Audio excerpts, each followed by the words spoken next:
Hey, this is Mike Durr, Kingwood Mortgage Guy, and I wanted to go over something that what I'm finding is a lot of people recently have been contacting me about doing a cash out refinance. And one of the things that I wanted to get across is that the rules changed in January of 2018. And so a lot of people don't understand them. A lot of people that tried to do cash out refinance in the past weren't able to. Now with the rule changes, they will be able to do them. So they're a lot better than they were in the past. They're still not consistent with what they are in the other states that border us and the rest of the United States, but they're better than they were. And so I applaud the Congress and state legislators that were able to make this change for us. So what we're going to do is we're going to go through the Texas Cash Out Refinance, the new rules. I'm going to try to make this quick. And so the next screen I'm hoping is that you're seeing my information. This is a way to get in touch with me. What I'd like to do, obviously, I'm not going to be able to go over every question that you have today, so I'd like you to call me. So that would be the way to reach me right here. And then let's just go into it. Here's what we're going to cover today. Definitions of a Texas cash out. What can I use the money for? How much equity can I borrow? How often can you do a cash out refi? And then are these rules for my primary residence only? Can I refinance to a regular loan after? That was one of the big improvements. And then we're going to talk about the key changes. So I'm going to try to get through that. That's a lot of information. I'm going to try to do this as quickly as I possibly can. So a quick definition of a Texas cash out. A Texas cash out home equity loan is a refinance where you take equity out of your home in the form of cash. So usually what people do is they'll go to the closing table when we close. They give the closer a copy of a voided out check, and on the after the fourth day, or we pass the 3 days of rescission, the money from the closing goes directly into your checking account, and it is spendable at that time.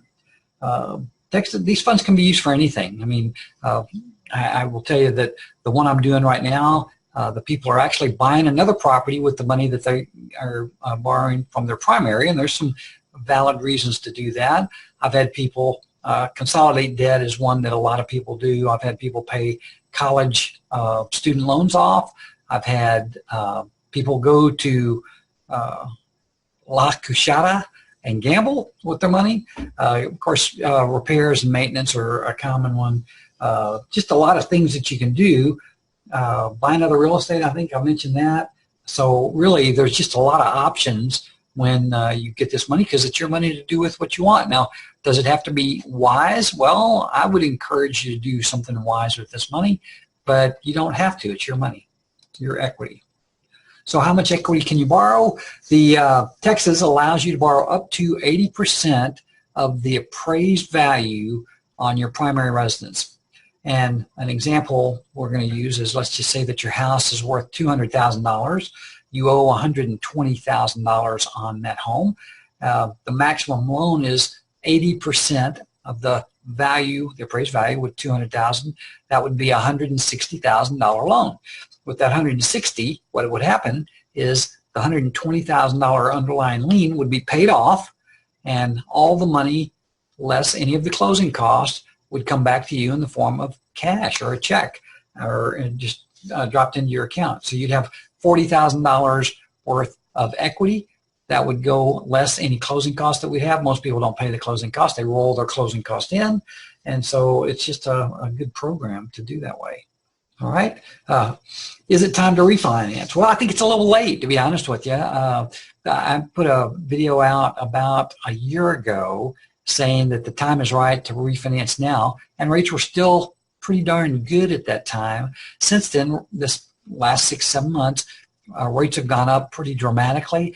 The bad news, and that is bad news, but the even worse news is they're going to continue to go up. So if you were considering doing that in the past, it's better to do it today than it probably will be in 3 to 6 months or a year. The prediction that I heard was that by the end of this year, rates will be, for 30-year fixed financing, will be in the 5% range. And in 2019, they expect it to be in the 5.5% range. Now, today, we're sitting in the 4s, and we're sneaking up, and of course it depends on your credit score what kind of rate you're going to get, but the better your credit scores, the better your rate. That's the way it works, and today we're still in the fours. So yeah, it's a good time. Let's see. Okay, so this slide says, is it time to refinance? Well, can I refinance after I do a cash out? Yes, you can. You can refinance back to an original rate and term mortgage after 12 months. So what it used to be is when you did a cash out refinance, your loan was considered to always be a cash out. And there were certain negative repercussions of that. And so one of the corrections is that now after 12 months, you can actually do all the things you could do before, just like it was a rate and term when you did the financing. Yeah, as long as you're not getting cash out, that was the key. And you can still roll in closing costs. So those are all things that you want to do. And then let's see. So how long does it take the loan process to take? It's just like a regular loan. The only thing, there is a 12-day waiting period from the time that you do the application till when you can close, but that's usually, there's that much time in there anyway, so that really doesn't detract from any extra time. And then after you close, there is a 3-day right of rescission. So you can expect the loan process to take somewhere between 30 and 40 days. And so from the time you initiate to the day that you get your money, it's between 35 and 40 days. That's what I would tell you. 12-day waiting, I talked about those two things. And what were the key changes in 2018? Well, the cash out now can be done on a property that has an agricultural exemption.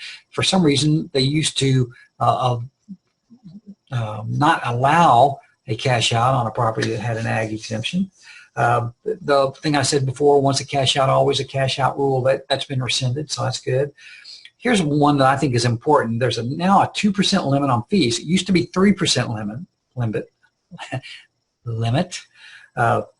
With the exception, now they do it at 2% with the exception of the appraisal, the title, insurance, appraisal, and survey. So what that does, it used to be that you could not do, or I couldn't do a cash out refinance on a property that was much less than $144,000 loan, which eliminated a lot of people that had smaller mortgages just because the way the limits on the fees were, it cost me money to do it. So, and there just weren't a lot of people that would do it. The banks probably were the only ones that would do it.